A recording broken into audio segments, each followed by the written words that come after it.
Hey guys, good morning. We're gonna head off to meet an old friend, have a bite of lunch, and then run up to All Out Cycles. I promised Dave Hansen a complete copy of the raw video from the shoot we did a couple of weeks ago in the event he wanted to use it for something. Give him the right to use it. He was awful gracious to let us shoot that video. Got a lot of good feedback.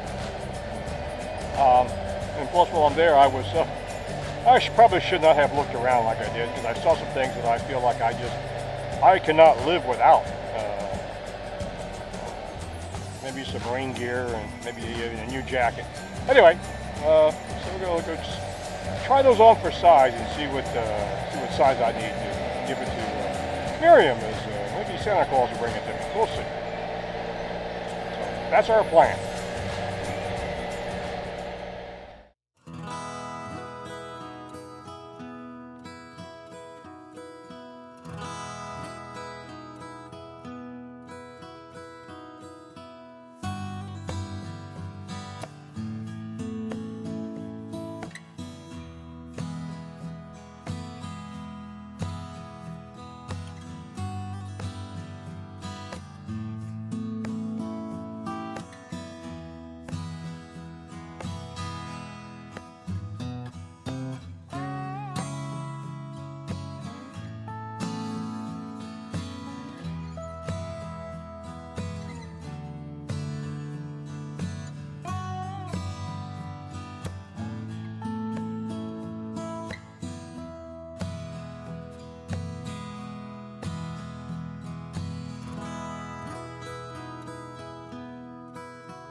Oh, it's good catching up with an old friend over lunch, and then we went over to All Out Cycles and chatted with Dave Hansen a bit, and got some ideas for some Christmas stuff. It's a very dangerous place to be, dangerous to my personal budget anyway. I saw a lot of stuff that I decided I probably can't live without.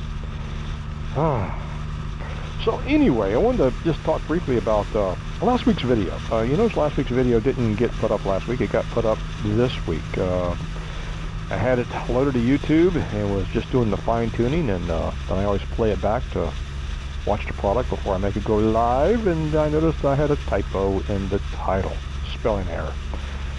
So I had to correct that. You just can't change a typo in a video. You have to correct the typo in the editing software, then you have to reproduce the video, which for me it's pretty much an all-night task. I just turn the computer on, let it run all night, and then you have to load it back to YouTube and do all the tweaking. And my weekend was kind of full, so instead of it coming out on Friday, it came out on Monday. I apologize for that, but spelling has always been a real thorn in my side, and sometimes a point of embarrassment.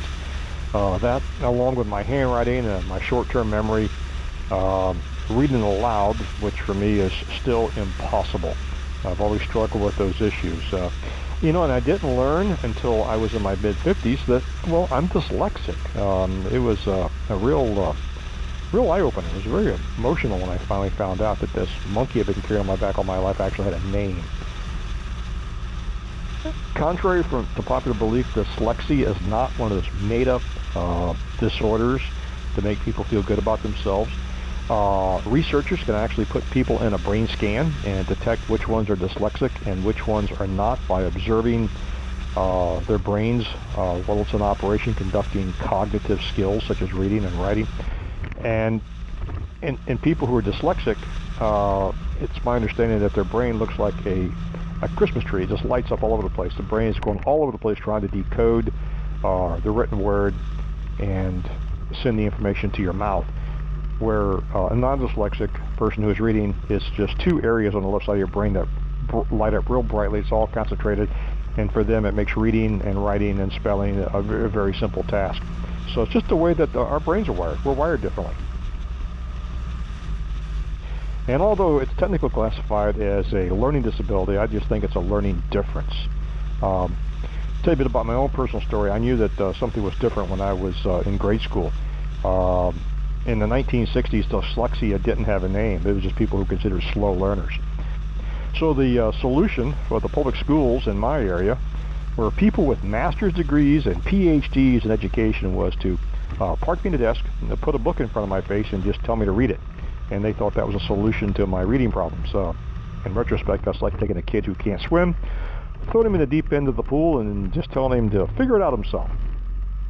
All throughout high school, I was assigned remedial classes, such as remedial English, remedial history, remedial government, and very little was actually expected out of me, except that I not act out. I think the school system just wanted me to occupy a seat, and that way they got money from the federal government, and they didn't care about my performance, and that's kind of sad. I was constantly told growing up that I wasn't trying hard enough at school. Again, another metaphor, that's like telling somebody who's paralyzed from the waist down that you don't need an elevator, just use the stairs. You're just not trying hard enough. It's ridiculous. When I was about 12 years old in the 5th grade, I was having a great deal of difficulty understanding the textbooks and doing my homework assignments. So the teacher's solution was to bring me up in front of the class, have me bend over, and I got paddled in front of my peers because I couldn't complete my homework assignment. You know, I found that extremely helpful. I'm thinking, if that works for people who having trouble learning anything, let's just beat them and they'll become better scholars. Why not?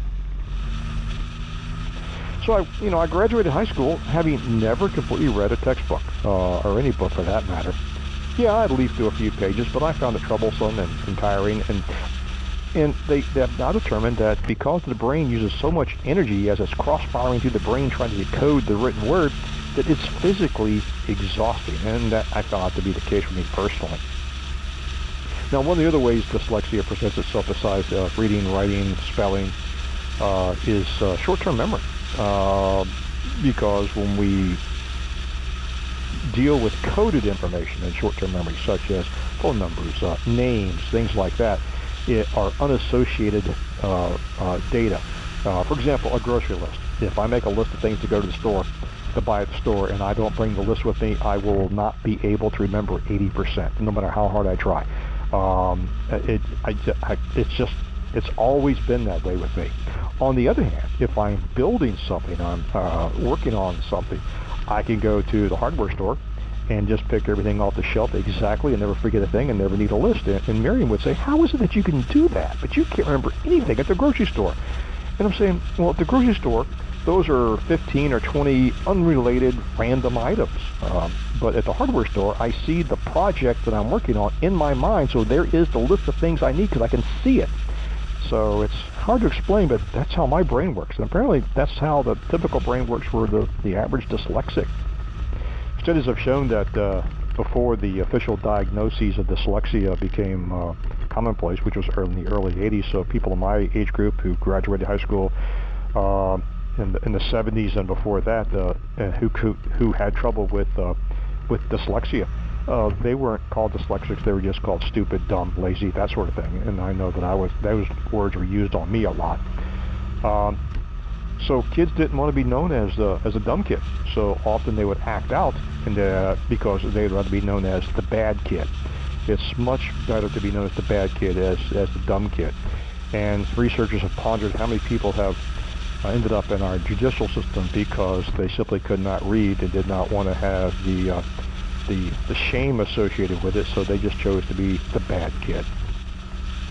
Now, dyslexia has a flip side. It's not all bad. Some people refer to dyslexia as an unopened gift. I know personally, at an early age, I had an incredible imagination. I could build things in my own mind before I built them with my hands, and I thought everybody can do that. I didn't know it was just me. When I took standardized aptitude test, although it didn't do very well on the word portion, but the part that involved taking three-dimensional objects and finding the correct pattern for those, apparently we actually have to do with a lot of spatial orientation. I found it so incredibly easy. I was trying to figure out why this was part of the test because it was blatantly obvious to me. In addition, some of the other upsides of dyslexics is they typically are quite gifted in creativity. engineering, spatial orientation, problem solving, leadership. And some research has suggested these are the skill sets that we're going to need to resolve the problems that we have, as we go through our society, as we evolve. I even saw an article that said that people who are applying to MIT for entrance are almost expected to test positive for dyslexia, even to the point where dyslexia is referred to as the MIT disease. Just because so many people who become MIT students are dyslexic. So in many ways, it really is a gift. They also tend to end up in the history books a lot. And here are just a few examples. Thomas Edison was sent home at age 10 with a note from his teacher saying that he was too stupid to learn. Henry Ford was sent home with a note from his teacher that said he was addle-brained. Of course, he was able to disassemble pocket watches at like age 7 and reassemble them, and they always worked. And people just could not grasp his ability to comprehend mechanical objects. Richard Branson, the owner of Virgin Galactic, Virgin Air, Virgin Mobile, and 300 other Virgin brands, the entrepreneur from Great Britain, is also dyslexic. Matter of fact, his teacher told him that if he didn't become a millionaire, he would probably end up in prison, just because his personality was so different. And just for a few other names, Thomas Jefferson, Henry Winkler, Tom Cruise, General George Patton, and the list goes on of people who've made it to history books who are all dyslexic. Here are some other statistics for dyslexics. Dyslexics make up about 10% of the U.S. population, but account for 30% of the entrepreneur population. And that's something that surprised the researchers who were just simply trying to find out what makes entrepreneurs different than the average person, and they uncovered that fact. So apparently that's a leg up for people who are entrepreneurs. And I know myself. There's no cure for dyslexia. It's not a disease. It's a difference. It's like having blue eyes or being left-handed. It's just what the brain operates differently. It's genetic, so if you have it, that's a good chance one of your parents have it, or one of your kids, or more of your kids are dyslexic. And I tell you, if somebody came up to me today and said, we now have a pill we could take and your dyslexia would go away, I'd have to ask them, would it also take away the flip side of the coin, where I have the incredible imagination, the ability to see things in my mind, mechanical things, and build them, and my creativity? And they go, yeah, it'll all go away. No, I'll stay a dyslexic. Thank you very much. So, if you know somebody that struggles with, and they may not even admit it. I'm familiar with some folks who are very competent in business, but struggle, and they would never admit it, with writing, reading, handwriting, short-term memory. There's a good chance they're dyslexic, and I would have them, go to YouTube, take a look at some of the videos out there. That's what I did, and it's amazing what you can find out and realize who you're in company with, and it's a distinguished list if you're dyslexic. So it's better to know that than run around with this monkey on your back like I did for 50 years, thinking that, I can accomplish a lot of great things. I can fly airplanes, I can build businesses, but this little voice, who whispers in your ear, it's like, really? But you can't even read and write. So who do you think you are, pretending you're normal? You're not normal. So the day I learned I was dyslexic, that little voice on my shoulder, well, he didn't say a word. So that's why I brought it up, because my dyslexia bit me last week.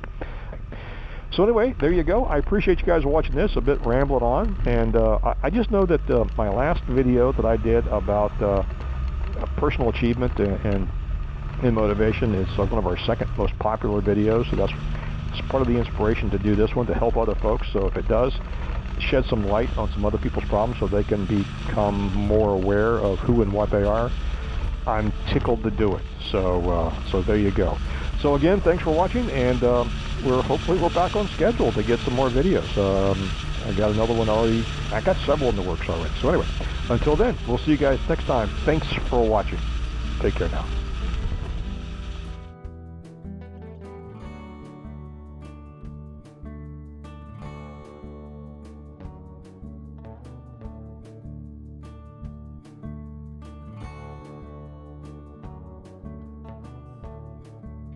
If you like this video, give it a thumbs up. If you don't like it, give it a thumbs down. And don't forget to subscribe. Feel free to leave a comment below.